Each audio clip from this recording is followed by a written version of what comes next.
conversations. Today we have Talent Acquisition Manager Kimberly Neperud. Yep. I pronounced that correctly. Sorry about that. Perfect. But yeah, how are you doing today? I am great. How are you?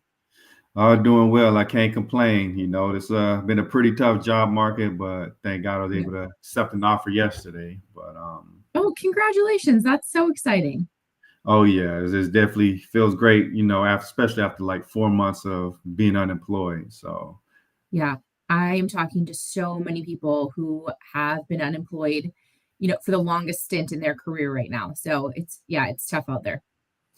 yeah, it's definitely a challenging tech market. I know like you were somebody that reached out to me because I made a post on LinkedIn and you kind of gave me some tips on how to improve my visibility on LinkedIn and I believe the resume as well. Can you speak a little bit about like what are some of the mistakes that candidates are making when it comes to LinkedIn and their resumes?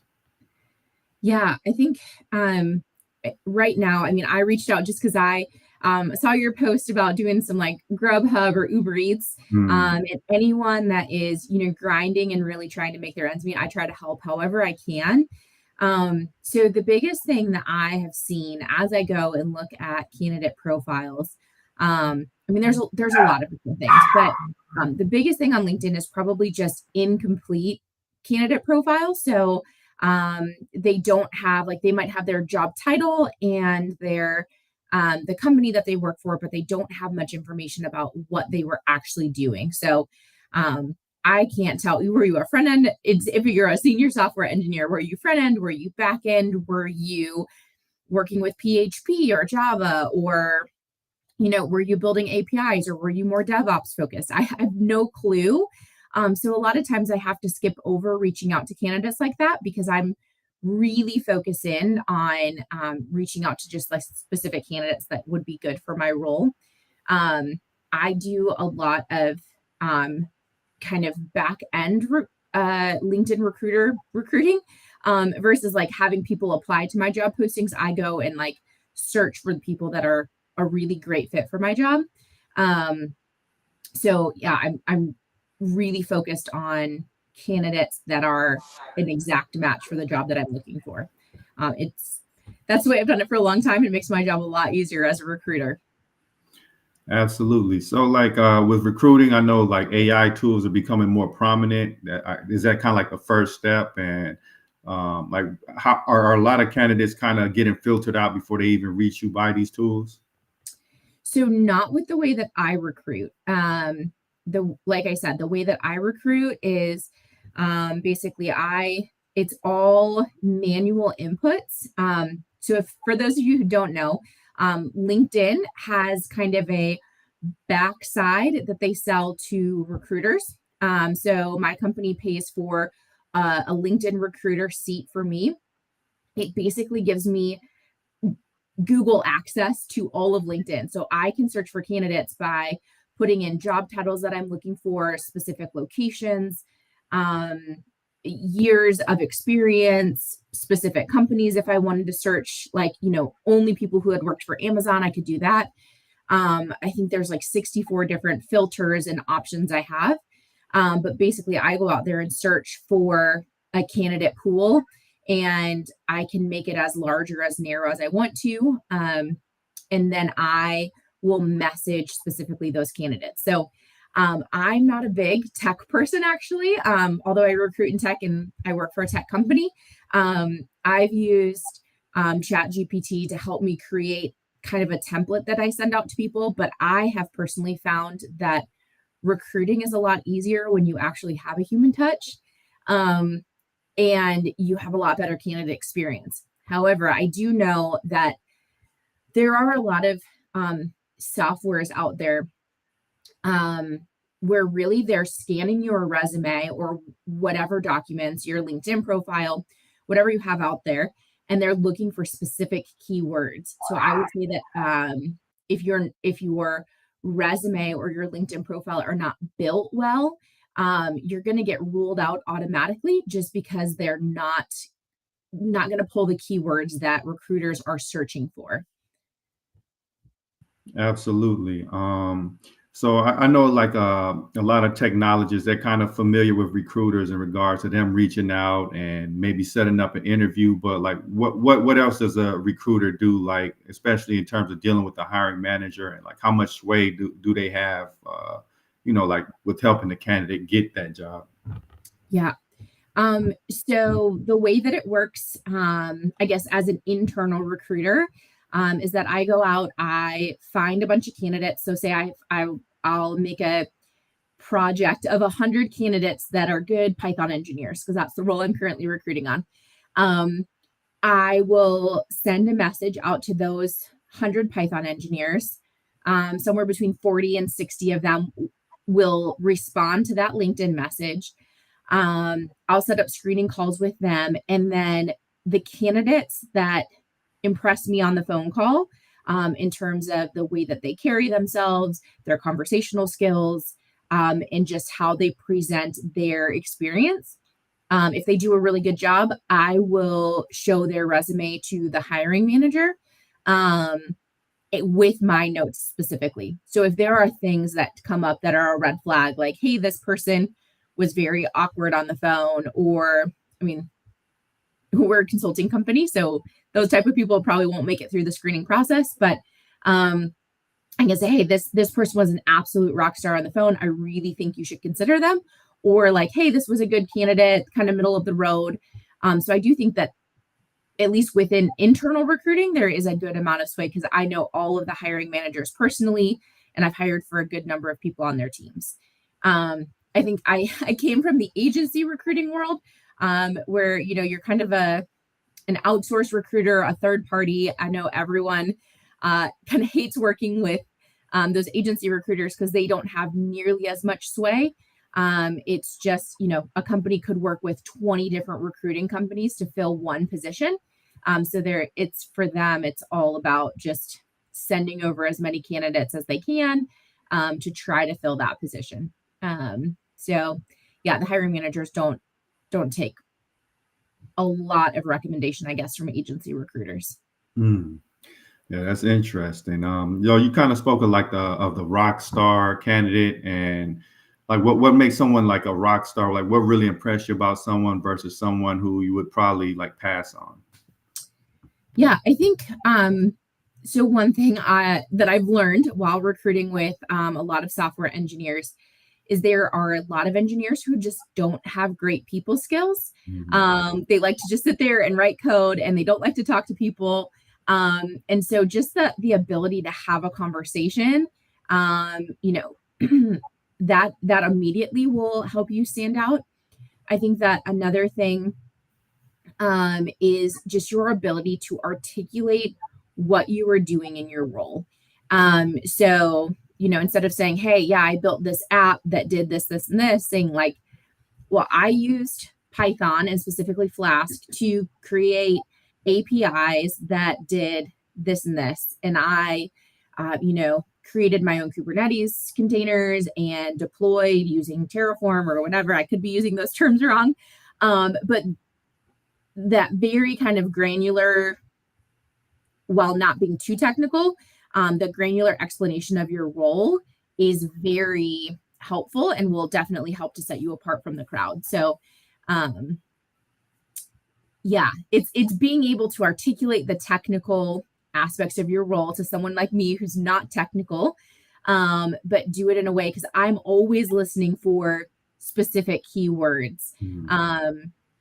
I understand enough to kind of know what you're talking about, but really to listen for those keywords. So if I'm hearing them in that conversation, I know that you know what you're talking about and you're doing a good job of explaining it to me. If I hear, if I'm looking for someone to mention like S3 buckets or deploying on AWS, like those are things I'm going to hear, and something that will help to set you apart versus just very brief general explanations that don't mention the specific technology. Absolutely. Like, do you have any ways of filtering out duds? So somebody who may be able to talk good, but they might not be able to do the job that great. Um, we have a pretty good success ratio between my personal screening and then our hiring managers interviews. We have a very, very short interview process. We just do a screening call with me, a 1 hour technical interview with the hiring manager, and then a 30-minute behavioral interview. So that's it. Our hiring process is anywhere from like 2 days to a week max. So we are kind of a unicorn. I get that. But I think that there have definitely been candidates that have made it past my screening call that I thought could be a good fit. And then when they get to the hiring manager, they're like, they absolutely did not know what they were talking about. They might have even had a really good looking resume. But oftentimes it's that lack of detail that is what the hiring managers are noticing in the interview.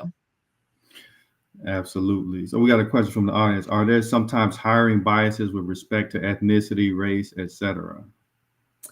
There sure are. Everyone is going to have their biases. And I think that's something that you have to like just know about yourself. But it's something that as recruiters, HR, all of that we are actively working to overcome. So,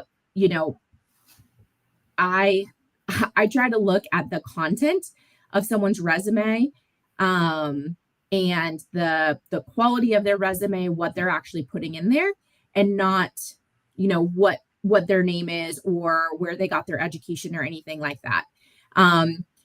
We have a really diverse group of people. We've got people that are from all over. Unfortunately, with there's a lot of companies that can't sponsor visas and things like that. So that's one consideration that comes up a lot. But we have people from pretty much every ethnic background. We're only a 65-person company, but we've got I would say probably at least a third of our employees, might be a little bit much, but come from some, or originally from another country. So I think that we've done a really good job. But yeah, I mean, depending on the recruiter or the hiring manager that you talk to, there could be a lot more. I don't see it as much in tech, because if like Americans are the standard, Americans typically aren't as tech savvy, I guess, or not always, but people from other countries, I feel like tech industries are a lot more promoted than they are in the United States. So you definitely, if you had a strong bias, you're going to miss out on a lot of really, really good candidates. Yeah, speaking of missing out on candidates, like a lot of technologists, like you mentioned, they're not good talkers. So have you ever had to kind of look past the awkward conversation because something else really stood out about this candidate? Yeah, that's a hard question. Because as a consulting company, I guess your primary job is to be client facing and to be a consultant. The conversational side is almost as important, if not more important, than your actual coding abilities. So that's a little bit different than most jobs.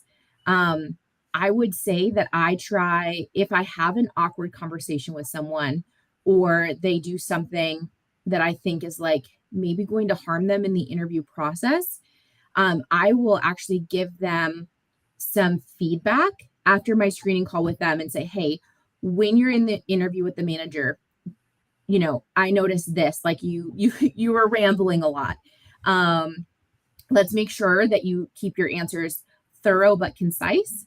And hopefully that helps them to see what issue they were having and correct it for the interview.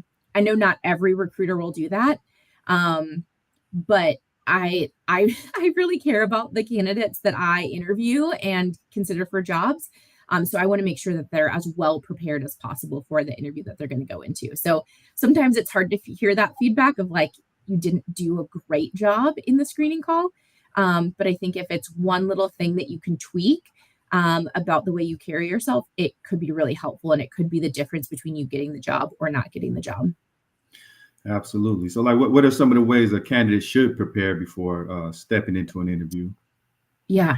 Um, I think that knowing the job description fairly well, knowing what aspects of the job you 100% have, 50% have, and the aspects that you don't have, and then being able to be honest with those. Um, so if you're a Python engineer and need experience with AWS, but you really have limited experience and you've never worked with, say, like RDS Aurora, um, then be open and say like, hey, I haven't used that. I've used this very similar technology, but I haven't used that specific thing. And just being honest instead of saying, oh yeah, I could, or like trying to fake it. I think oftentimes those trying to fake it things, the hiring managers can see pretty clearly through that. And that is going to hurt your credibility more than just saying, I don't know, or I haven't worked with it. You can always follow up with saying like, I'm excited to learn about it. I'll go and Google it tonight. Like it Yeah. usually doesn't take me long to pick up new technology. But just being willing to admit some potential shortcomings that you might have. Um, I think also, if you have a good conversation ahead of time with somebody else, just a friend, to get you in a good mood, your mood can come across not only on the phone, but also, of course, through the video. Just recently, I had a candidate that interviewed, and the feedback was he seemed very tired. He was very distracted. He actually responded to a message that came through on his phone during the interview. Um, and he just wouldn't make a good consultant, or they didn't think he would. And I followed up with that candidate and gave him I was like, asked if he was open to the feedback. And he was like, you know what? It was a really bad day. My phone started blowing up during the interview. There was an important message that came through. And he was like, I learned some lessons for next time. So I would say make sure that you're kind of clear from distractions. Have your phone turned off so that you're not getting messages.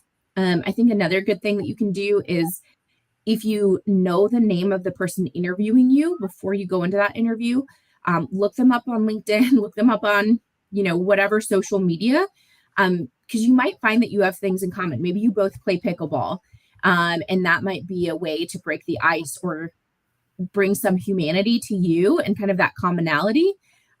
Because I think the feeling of like, hey, I would enjoy working with this person, is really, really helpful, versus, hey, I've got nothing in common with them. They seem like a good engineer, but, I don't know that they'd bring much to the team outside of some good code. Yeah, that's a great point because ultimately it's people working with people, and somebody can relate to you. They'll probably choose you over someone else, given their skill sets are in the same range. Yep. Mackenzie Lamore says that's a great point. Thank you for providing that feedback. I think that's awesome. Gives the potential candidate something to work on. Yep. So yeah, you kind of mentioned like avoid distractions, avoid looking like you're doing anything else. Like how important is it to like dress up for an interview to like really look professional? I think that varies from company to company right now.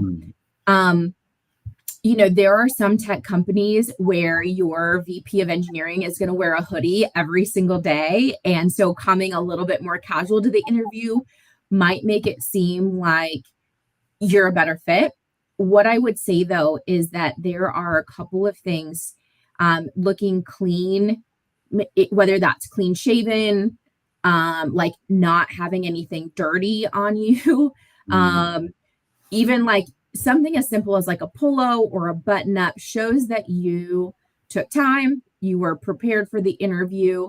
I don't think wearing a blazer typically is going to hurt you. I tend to be a little bit more old school. I always will dress up for interviews.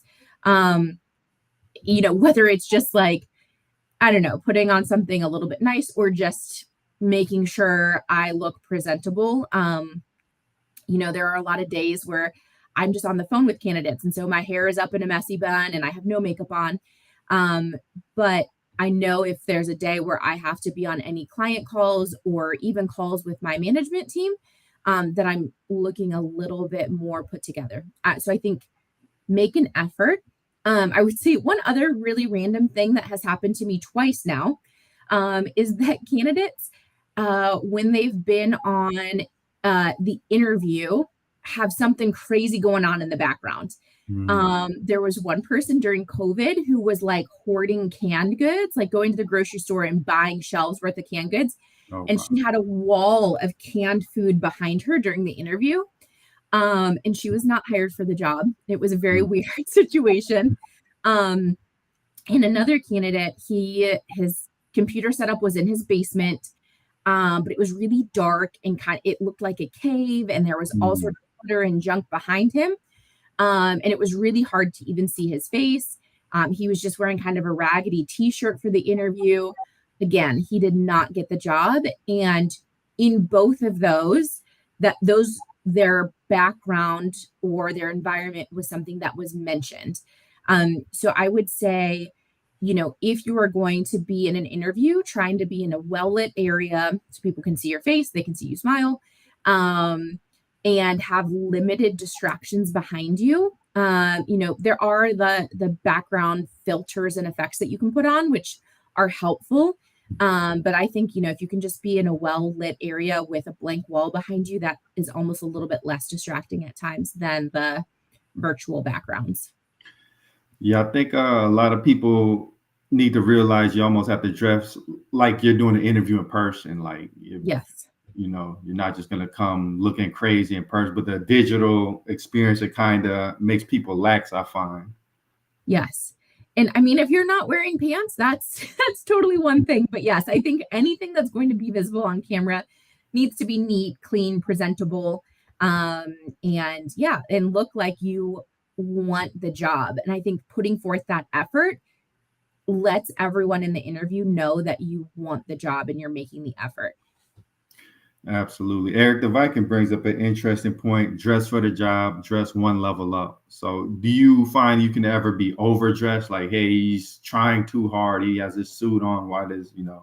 I think a suit and tie for me, the tie makes it a little bit trying too hard. Mm. Um, but that's just a personal thing. I'm a millennial, so the tie is a little old. I think there's very few, like lawyers and some financial positions that still need a tie, but for the most part, even executives aren't wearing ties anymore. So I would say you can skip the tie, but no. Um, Does yeah. giggling hurt too much hurt you? It could. Giggling too much could hurt you. It could make you feel or make the interviewer feel like you're not taking things seriously. Again, with the consulting environment, you want to make sure that you are relatable but still very professional. So, if your go-to nervous energy tick is giggling, I would say to try to work on that.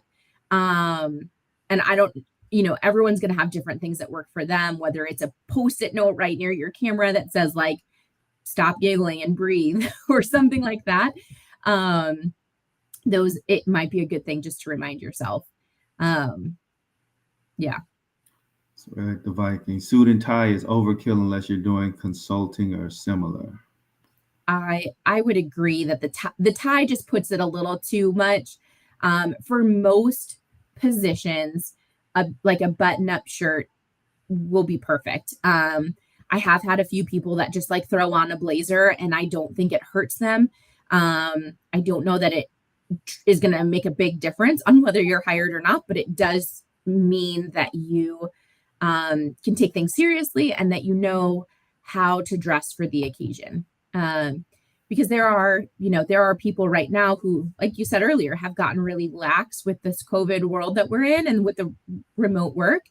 So if your company does have events where you're flying in or you're going in person, showing that you know how to dress appropriately for big events like interviews or presentations is helpful.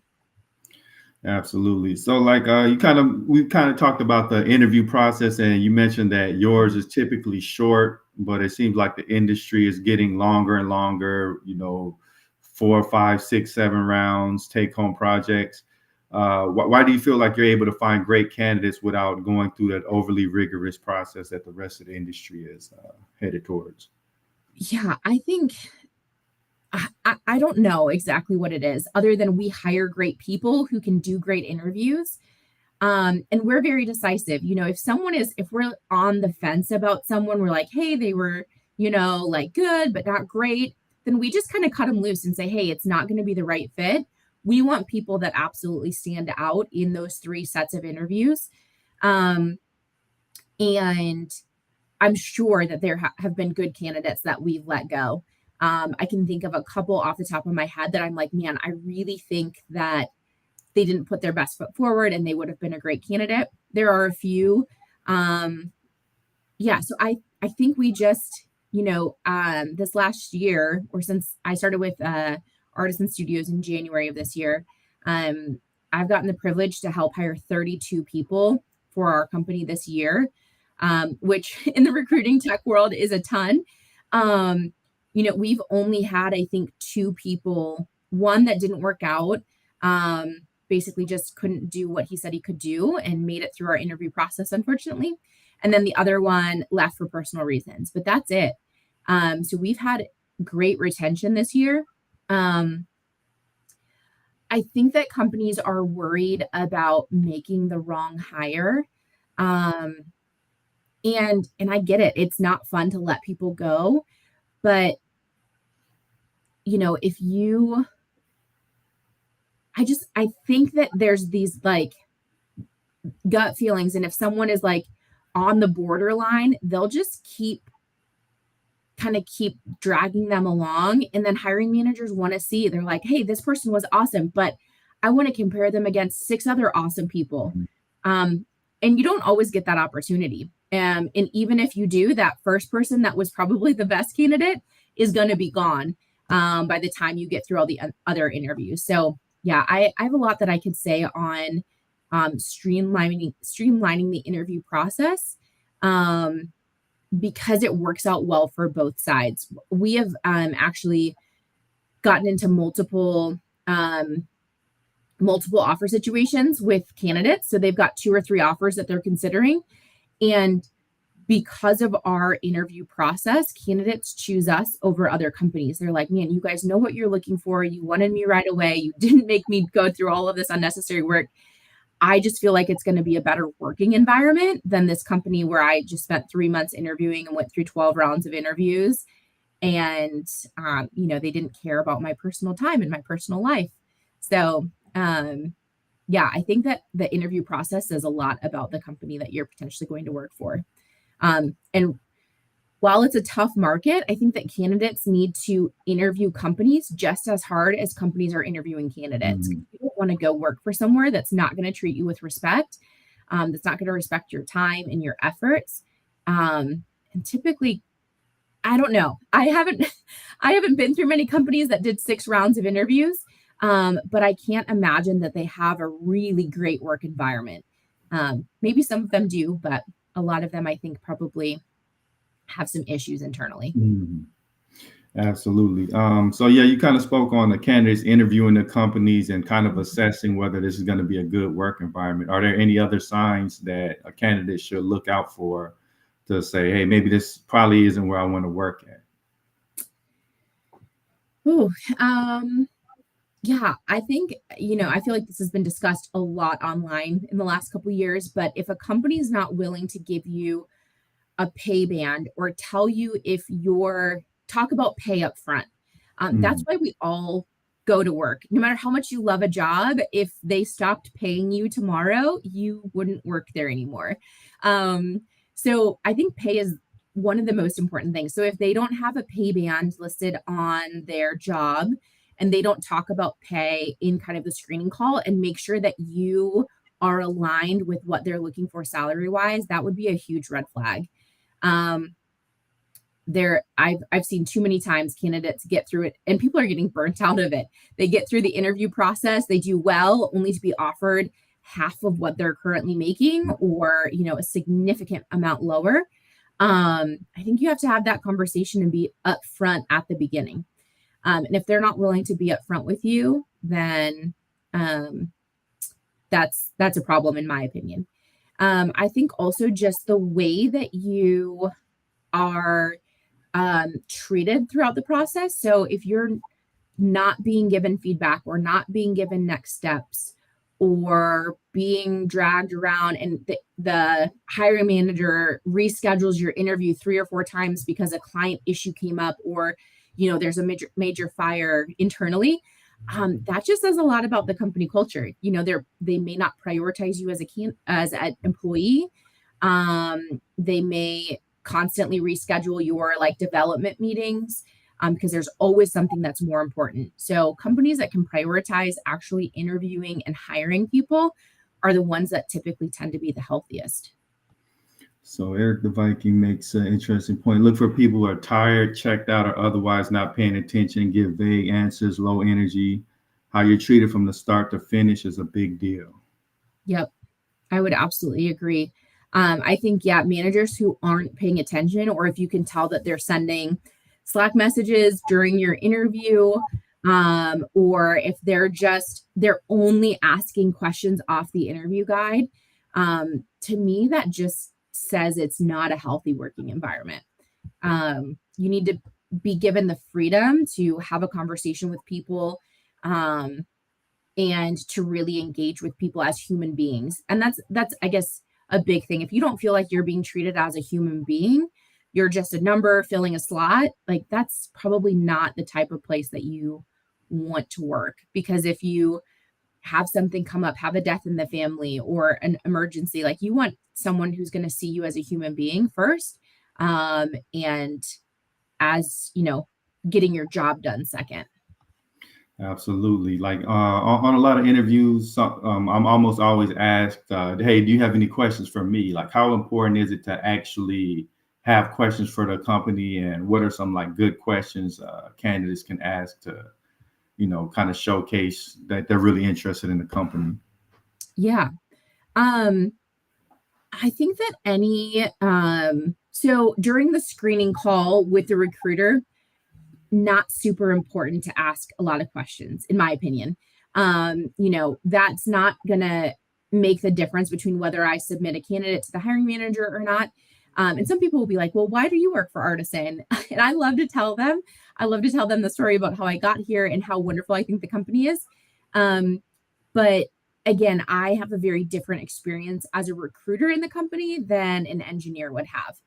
So I think make sure that you tailor your questions specifically to the person that you're interviewing with. So the best questions, I usually go over it during the screening process, but when people ask me, hey, what is the interview process? What can I be prepared for? Some people ask it in a way that's like, oh my gosh, how many steps are there going to be in this interview? But I would say keep a positive spin on things and like, hey, how can I prepare for this interview process? What should I expect? When should I expect feedback? And then don't be afraid to follow up with the recruiter. If they say, hey, you'll have feedback in a week and you don't have it, I would say follow up. If they ghost you, I'm very sorry. But hopefully the recruiting is a weird world. I would say if you're getting ghosted, it probably means it's a no, especially if you've reached out twice and they haven't responded. But not always, but usually I would say it's a no, and recruiters just have a hard time telling people no. Anyway, the other thing I would say is just hopefully, as you've done your research on the company, read articles online, listen to podcasts in the company, or anything like that, just any genuine questions that you have are kind of more fun than the specific, like, why do you like working there? Or, do you think I was a fit for the position type of questions that you'll see a lot online. I think, asking questions that like, what's the most fun thing that you've gotten to do as a part of the company? Or, on your worst day with the company, like what led up to that? Those type of questions, I think, will help you know more about like the day to day than a lot of if you read a bunch of like articles on interviewing, they have very specific questions. They can be helpful. I used to always ask, after you've gotten to know me in this interview, are there any concerns you have about my fit for this position that I can address before we get off the call? Mm. And as many companies as I've worked at, not one person has ever said anything like, no, you did a great job. And, even then I might not get a call back. So I think just being genuine as to who you are and what you are genuinely curious about are probably the best questions to ask.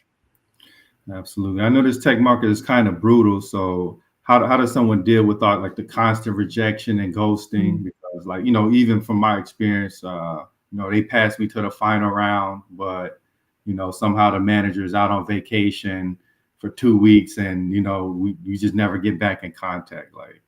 Yeah.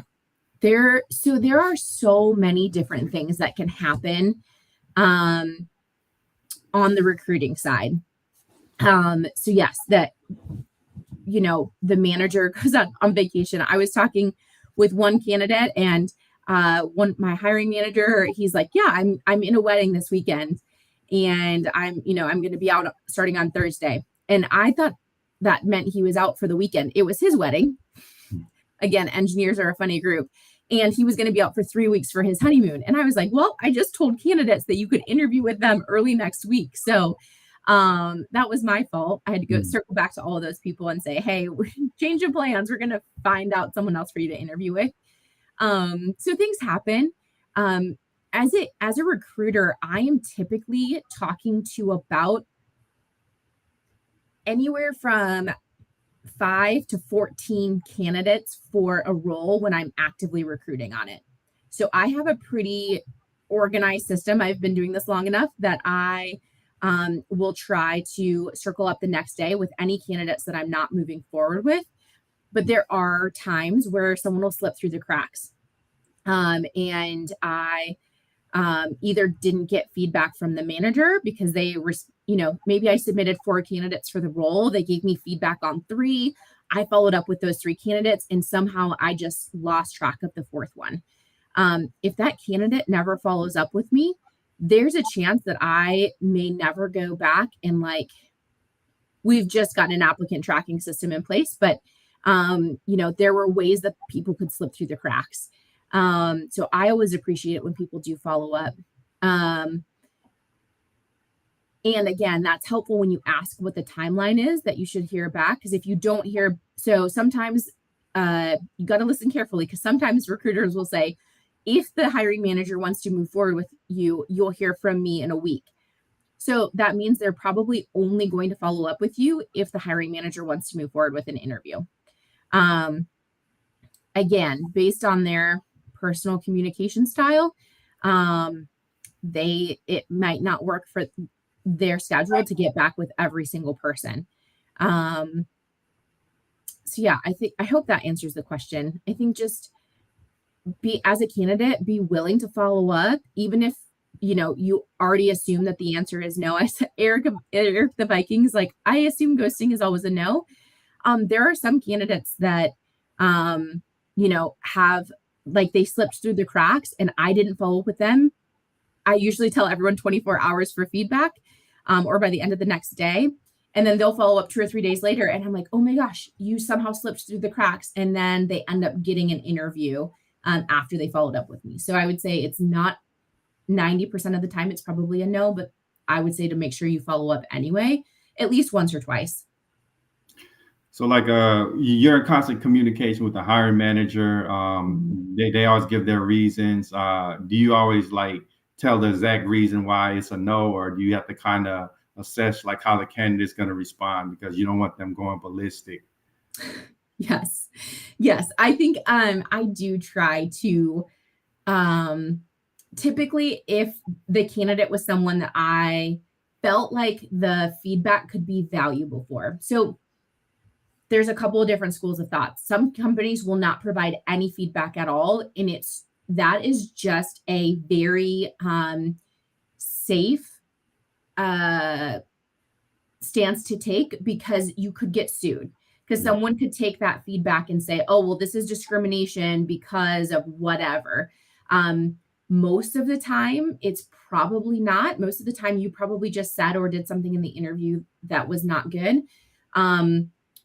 but sometimes it could be construed that way as some sort of discrimination. So I would say a lot of companies just won't give feedback at all. I do try to provide feedback for candidates because I want this whole country to be employed, happily employed in positions where they're thriving.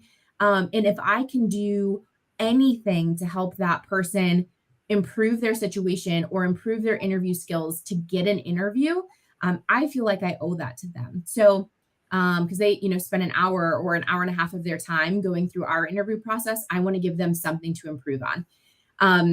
I, though, have had a lot of people be extremely rude to me if I tell them no or if I give them any feedback. Like, hey, technically you just didn't answer the questions very well. And then they just spew some vitriol at me about how they didn't want to work for our company anyway or whatever. First of all, that never goes well. I would say I have a pretty large recruiting network. And if anyone was to ever ask me about a candidate that had done something like that, I would be like, probably not the type of person you want in your company. And secondly, it is hard. It's hard when someone is constantly hearing no, to be another voice being like, hey, if you had interviewed with our company, Kevin, and I was like, I would want to get you a job, but if I had to tell you no, it's hard. And I don't want to make you feel even more defeated when you're already in a tough spot. But I think that once you can get over that initial hurt that we all feel when we get constructive criticism, ultimately it's going to make you a better candidate and hopefully help you get the next job. Absolutely. Y'all know I don't want to hold you too much longer. I just got a couple more questions. Of course. Yeah. So what are some of the things that candidates might do that they don't really realize, but it's kind of making a bad impression? I think the being distracted, being either short or rude, or just having, as a recruiter, my job is to find candidates for positions. Most recruiters have some sort of compensation tied to the number of positions that they fill. So we want you to be the candidate for the job. So yeah, I would say treat your recruiters with respect. Even if they're third-party recruiters, maybe even more so for them, because they get a huge payday typically when their candidates get the job. Sometimes, their recruiting companies, if they submit 10 candidates, they go through this interview process, vet out all of these candidates, send 10 great candidates over, and none of them get the job. They don't get paid at all. So typically recruiters get paid when their candidates get the job. So I would say try to treat them with respect. And that is going just to help you in the long run. Because there are candidates that I had talked to multiple years ago that I was able to circle back with and consider for jobs. And then candidates, I think there's been 2 or 3 candidates that weren't a good fit for the job or they didn't get the job for whatever reason. And then I was able to come back to them 3 weeks later or 6 months later and say, hey, I've got another job. Would you be interested? And at least twice now that's worked out for us. And they've been great people to come into the company. But if you don't, if you kind of burn that bridge with that recruiter, there's no opportunity for that to come back. So yeah, and then I would just say, again, have your LinkedIn profile filled out, have your resume ready to go. Typically, you shouldn't have to update your resume to exactly match the job description or anything. Just have a good, solid resume that truly speaks to your skills. And if you're not a good fit for that job, it probably isn't the right job. If you're a Java engineer who's done a little bit of Python in your career and I call you about a Python job, I want you to say, hey, I'm more of a Java guy. I can do Python. I'd be willing to pick it up, but that's not my strength. And that's okay, because I might also have a Java position that I could be like, oh, perfect. Or 2 days later, I could get a Java position that you would be perfect for. So I think just own who you are and find a role in a company that aligns with that. Absolutely. To kind of close this out, do you see the market picking up a little bit versus where it was a few months ago? And like, what are the more trending languages? And finally, like, how can people reach out to you because you provide a lot of useful advice? So I'm sure a lot of people want to connect with you. Yeah. I don't know if the market's picking up. I feel like I continue to see a ton of companies laying off and going on hiring freezes. So the market's just really weird right now. Inflation is not necessarily changing a ton very quickly for the better. There's a massive war going on overseas, or a second massive war. So there's just a lot of uncertainty out there. I will say that in the last probably 2 months, I've had more candidates in multiple offer situations than I have for most of the rest of the year. So I do think it sounds like companies are starting to get a little bit more confident in their hiring. So yeah, I would say that that is a good sign. Um, in terms of the demand out there, I can only really speak for our company. But we are always going to have roles for Python, Java, React, and Golang. I would say if you haven't used Go yet, that's probably a language to start getting familiar with. From the engineers I've talked to, there are a ton of benefits to Golang that companies are kind of getting to become aware of. Um, I think in the time that you're unemployed, while it's great to continue to apply for jobs that you're a really good fit for, continuing to brush up on your skills or add to your GitHub account can be very beneficial things to continue to do. And yeah, were there any other questions? Uh, Oh, go ahead. oh yeah, Eric said I've used the "It's not my strength" line before. Two works well. Thank you for the insight and advice. This has been very helpful. Oh yeah, my final question is like, where can people reach you at? Yeah, LinkedIn is the best way to reach me. That is my main recruiting tool. So I'm on LinkedIn pretty much 8 hours a day, talking with candidates. So yeah, if you have any questions, you want me to, depends on the demand, but if you want me to look at your LinkedIn profile or give you any feedback or look at your resume, I'm more than happy to do that. I can't spend a ton of time, but I do try to help everyone that reaches out to me. And yeah, I'll do my best to be a resource for anyone that needs one. All right, guys, check out the description. LinkedIn is in the description, but I would definitely appreciate you coming on to this show. I think it was a great episode. You gave a ton of great advice. Yeah, feel free to come on again whenever you want to. Sounds great. Well, thanks so much for having me on. I really appreciate it. My first podcast ever. Yeah, and I wish everyone watching this the best of luck as they search for a new job. Yeah, you did a great job. You're a natural at it. But thank you, everybody, for tuning in. We'll catch y'all next time.